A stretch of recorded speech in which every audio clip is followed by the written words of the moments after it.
ரோமர் 3. இப்படியானால் யூதருடைய மேன்மை என்ன? விருத்த சேதனத்தினாலே பிரயோஜனம் என்ன? அது எவ்விதத்திலும் மிகுதியாயிருக்கிறது. தேவனுடைய வாக்கியங்கள் அவர்களிடத்தில் ஒப்புவிக்கப்பட்டது. விசேஷித்த மேன்மையாமே. சிலர் விசுவாசியாமல் போனாலுமென்ன? அவர்களுடைய அவிவிசுவாசம் தேவனுடைய உண்மையை அவமாக்குமே. அப்படியாக்க மாட்டாது. நீர் உம்முடைய வசனங்களில் நீதிபரராய் விளங்கவும் உம்முடைய நியாயம் விசாரிக்கப்படும்போது வெற்றி அடையவும் இப்படி ஆயிற்று என்று எழுதியிருக்கிறபடி தேவன் சத்தியபரர் என்றும் எந்த மனுஷனும் பொய்யன் என்றும் சொல்வோமாக. நான் மனுஷர் பேசுகிற பிரகாரமாய் பேசுகிறேன். நம்முடைய அநீதி தேவனுடைய நீதியை விளங்க பண்ணினால் என்ன சொல்லுவோம்?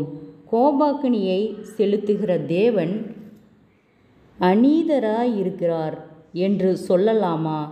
அப்படி சொல்லக்கூடாது. சொல்லக்கூடுமானால் தேவன் உலகத்தை நியாயம் தீர்ப்பதெப்படி? அன்றியும் என் பொய்யினாலே தேவனுடைய சத்தியம் அவருக்கு மகிமையுண்டாக விளங்கினது உண்டானால் இனி நான் பாவி என்று தீர்க்கப்படுவானேன். நன்மை வரும்படிக்கு தீமை செய்வோமாக என்றும் சொல்லலாமல்லவா? நாங்கள் அப்படி போதிக்கிறவர்கள் என்றும் சிலர் எங்களை தூசித்து சொல்லுகிறார்களே. அப்படி போதிக்கிறவர்கள் மேல் வரும் ஆக்கினை நீதியாயிருக்கும். ஆனாலும் என்ன, அவர்களை பார்க்கிலும் நாங்கள் விசேஷித்தவர்கள் அல்லவா? எவ்வளவேனும் விசேஷித்தவர்களல்ல. யூதர் கிரேக்கர் யாவரும் பாவத்திற்குட்பட்டவர்கள் என்பதை முன்பு திருஷ்டாந்தம் படுத்தினோமே. அந்தப்படியே நீதிமான் ஒருவனாகிலும் இல்லை, உணர்வுள்ளவன் இல்லை, தேவனை தேடுகிறவன் இல்லை. எல்லாரும் வழிதப்பி ஏகமாய் கெட்டுப்போனார்கள். நன்மை செய்கிறவன் இல்லை, ஒருவனாகிலும் இல்லை. அவர்கள் தொண்டை திறக்கப்பட்ட பிரேதக்குழி. தங்கள் நாவுகளால் வஞ்சனைகளை செய்கிறார்கள். அவர்களுடைய உதடுகளை கீழே பாம்பின் விஷம் இருக்கிறது. அவர்கள் வாய் சபிப்பினாலும் கசப்பினாலும் நிறைந்திருக்கிறது. அவர்கள் கால்கள் இரத்தஞ்சிந்துதலுக்கு தீவிரிக்கிறது. நாசமும் நிர்பந்தமும் அவர்கள் வழிகளில் இருக்கிறது. சமாதான வழியை அவர்கள் அறியாதிருக்கிறார்கள். அவர்கள் கண்களுக்கு முன்பாக தெய்வ பயமில்லை என்று எழுதியிருக்கிறதே.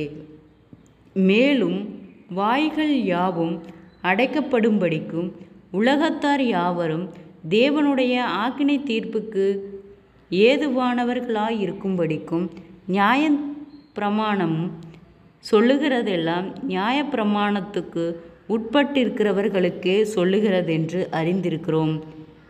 இப்படி இருக்க பாவத்தை அறிகிற அறிவு நியாயப்பிரமாணத்தினால் வருகிறபடியால் எந்த மனுஷனும் நியாயப்பிரமாணத்தின் கிரியைகளினாலே தேவனுக்கு முன்பாக நீதிமான் ஆக்கப்படுவதில்லை.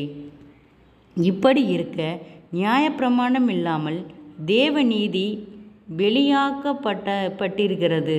அதை குறித்து நியாயப்பிரமாணமும் தீர்க்க தரிசனங்களும் சாட்சியிடுகிறது. அது இயேசு கிறிஸ்துவை பற்றும் விசுவாசத்தினாலே பலிக்கும் தேவ நீதியை விசுவாசிக்கிற எவருக்குள்ளும் எவர்கள் மேலும் அது பலிக்கும் வித்தியாசமே இல்லை. எல்லாரும் பாவஞ்செய்து தேவ மகிமையற்றவர்களாகி இலவசமாய் அவருடைய கிருபையினாலே கிறிஸ்து இயேசுவில் உள்ள மீட்பை கொண்டு நீதிமான்கள் ஆக்கப்படுகிறார்கள். தேவன் பொறுமையாய் இருந்த முற்காலத்தில் நடந்த பாவங்களை தாம் பொறுத்து கொண்டதை குறித்து தம்முடைய நீதியை காண்பிக்கும் பொருட்டாகவும் தாம் நீதியுள்ளவரும் இயேசுவினிடத்தில் விசுவாசமாய் இருக்கிறவன் நீதிமான் ஆக்குகிறவராய் விளங்கும்படி இக்காலத்திலே தமது நீதியை காண்பிக்கும் பொருட்டாகவும் கிறிஸ்து இயேசுவினுடைய இரத்தத்தை பற்றும் விசுவாசத்தினாலே பலிக்கும் கிருபாதார பலியாக அவரையே ஏற்படுத்தினார். இப்படி இருக்க மேன்மை பாராட்டல் எங்கே? அது நீக்கப்பட்டதே. எந்த பிரமாணத்தினாலே? கிரியா பிரமாணத்தினாலேயா? அல்ல, விசுவாச பிரமாணத்தினாலேயே.